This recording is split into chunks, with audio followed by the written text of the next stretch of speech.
Welcome to the Tank Podcast. In this week's episode, architect Shohei Shigematsu discusses what it means to build for the future.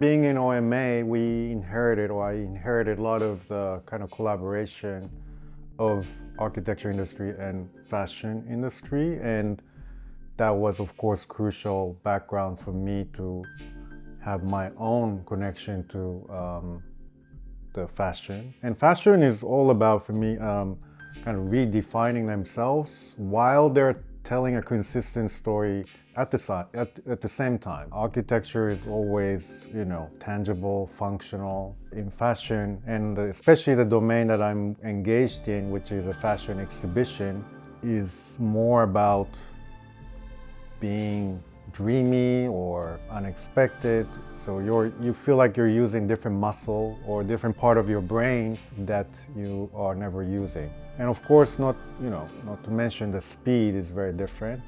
And also fashion is more playful. What's great about fashion exhibition that I'm dealing with is mostly kind of retrospect. Retrospect sounds very kind of looking back and telling the story of the past, but actually they use it as a kind of experimentation that you cannot do anymore at the store, right? So they have a different kind of way of communication to the world.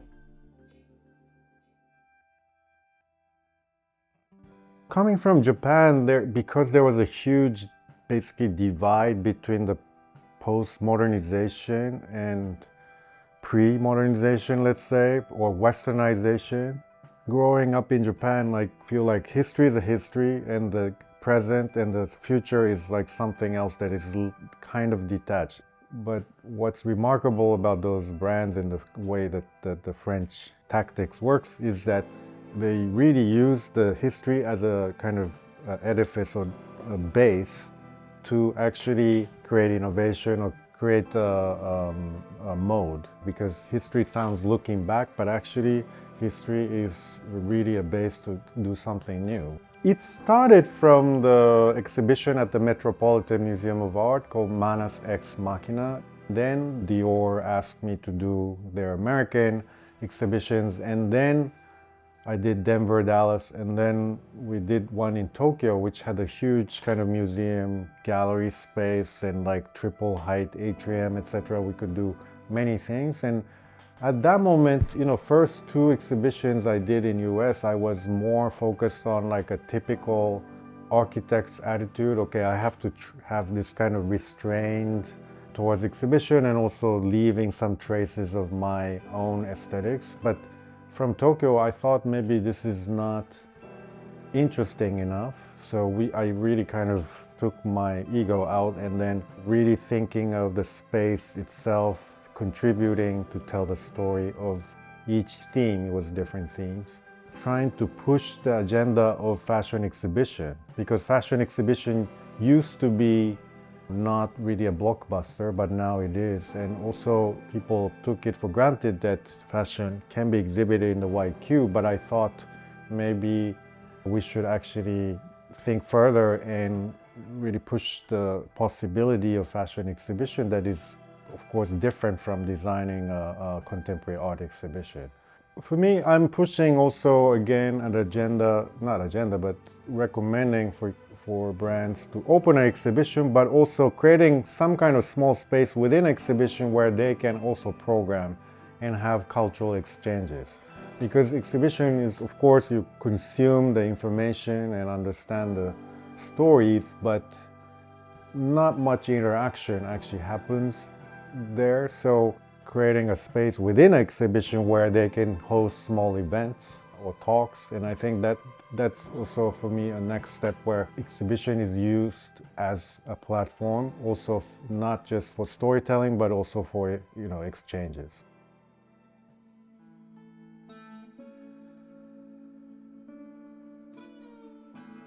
museum is a typology that is doomed to extend forever because, of course, the collection is always growing faster than a spatial growth. There's a famous project by Le Corbusier that can permanently extend, having no other architects, and kind of spirally, it's a spiral that goes forever outwards. I always say this, like there's only two types of museum in the world. One is in the park and one is in the city. And this is the one that is in the city in a very constrained site. But what's also very unique about this extension is that typically extension happens over the span of 50 to 60 years. If you look at it, you have existing building is typically have very different language of architecture from different era. So it's somewhat easy to actually either adapt or be subservient or overwhelming or contrasting. Here, because Sana building was built like 15 years ago, it's still a contemporary architecture. So for me, that was the first challenge, and also the small site. But I think that somehow made us being very careful about thinking about the pair.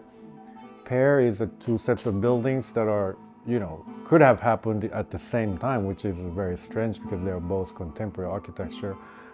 Before we started designing, we actually collected different images that evokes your imagination and that basically liberate your idea of typical pairs. So we collected a bunch of images that has very different types of notion of pairs, and then started to design. That's also a lot to do with the existing building that was a kind of loft-like building, and of course Sana's contemporary architecture shined precisely because there was an existing fabric around.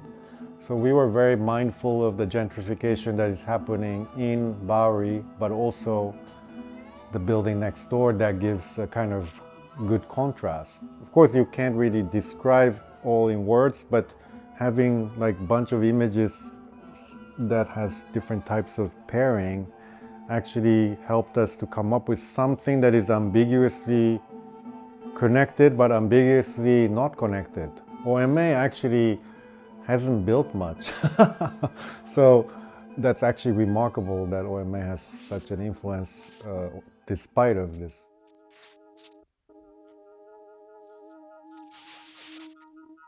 So I try not to think too much about, oh, this is the first OMA building, but definitely the experience that I had in Whitney Extension, which was such a high contrast, radically different building, also a lot of gymnastics, aesthetically and also structurally, and also museum building is not just a museum, until before the new museum competition, I was very conscious of understanding the art world from a different direction. So I did exhibitions, I did research at Columbia about art fairs, I did artist collaboration with like Taryn Simon or Marina Abramovich and Saigo Chan. So I started to understand the ecosystem of art field over time, and it's precisely almost 20 years later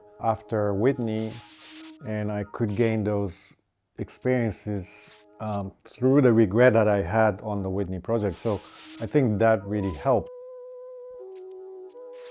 I was really focusing on the very local condition, but of course there's an inherent, whatever you built there, I know that it will be somewhat kind of New York, because for example the plaza that we are making, a triangular plaza, by just shaving the part of the building, is at the terminus of Prince Street, one of the main street on Soho, a reflection of urban condition, extension of street, sidewalks into the space, also setbacks, the stair that is the face of the building's design is a stair atrium that also evokes the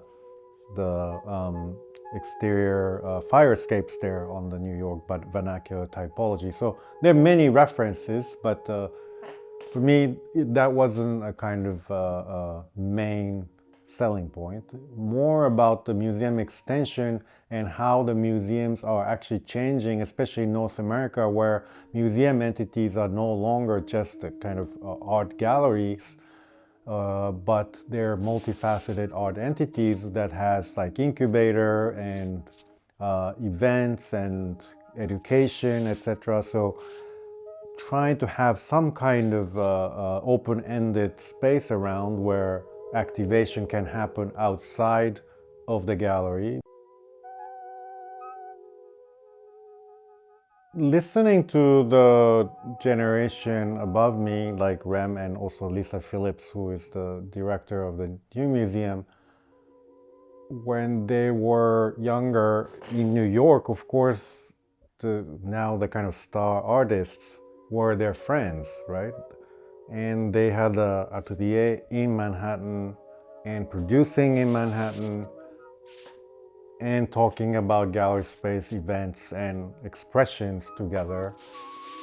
There was no dominance of, let's say, maybe a gallery, or I think there was a kind of more natural ecosystem that was bottom up. When you take out that kind of artist's space from the city and just like bringing from all over the world to just exhibit, I think there's something, not authentic about it.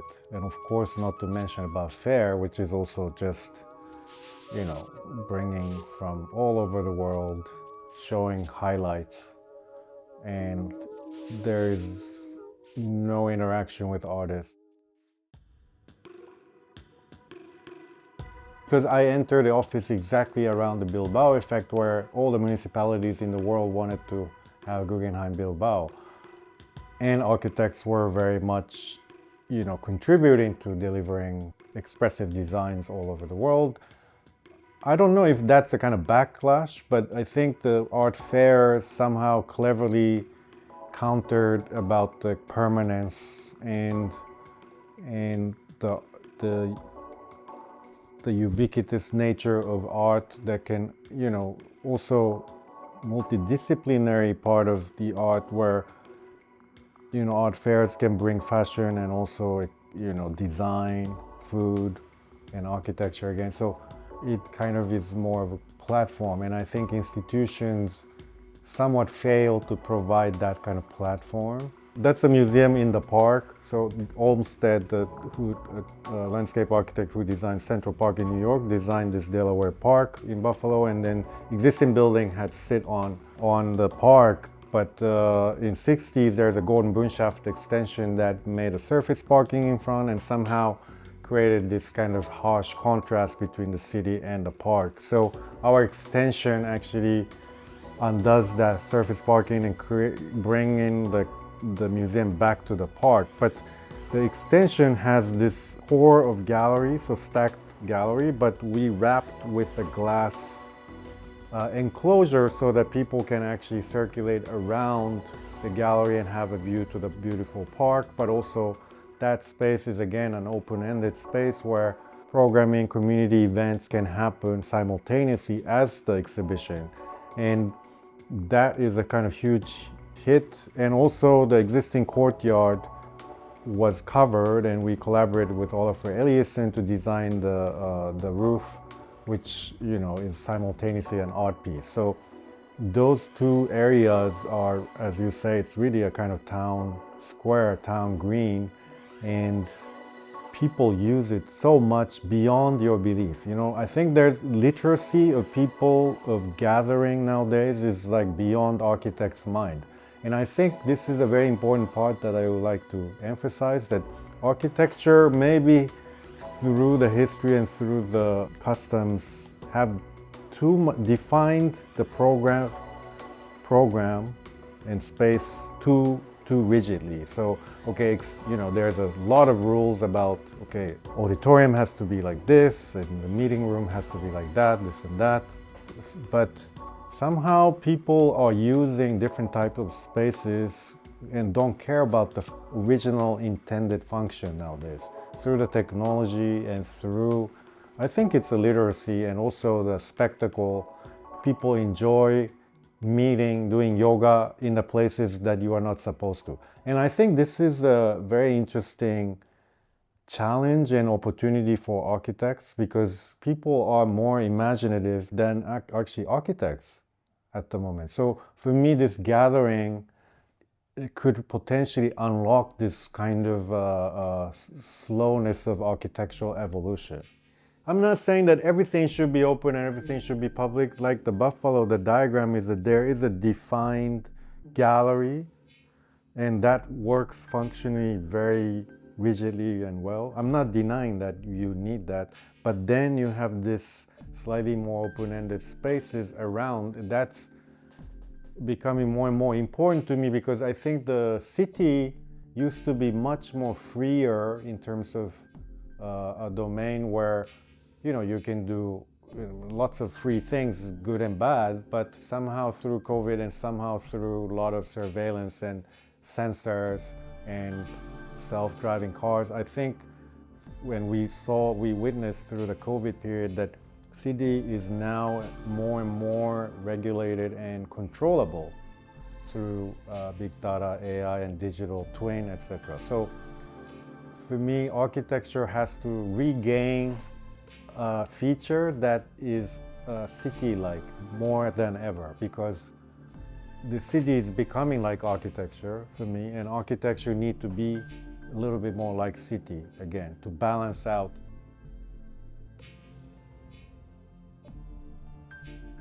For sure, people are fed up by the cost of living, and I think people are really realizing that there's nothing new happening. And I think that's the reaction that the younger generation especially is having in New York. And of course, the politics is one thing, but I probably don't know enough about the different movements and different activities from the younger generation in Manhattan or in New York. The remarkable thing about New York is that it always manages to create some kind of reactions or actions to make it more exciting and also, again, creating a platform for discussions.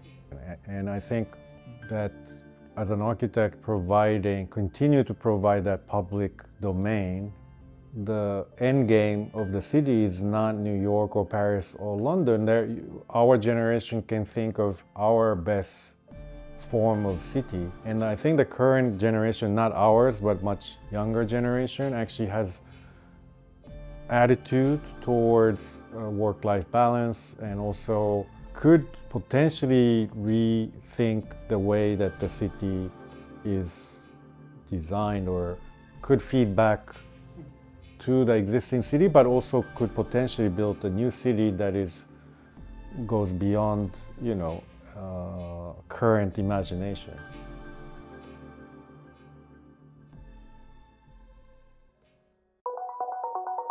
To hear more podcasts from Tank, you can subscribe on all major podcast platforms or follow us on SoundCloud. The theme music for this podcast is by Himera.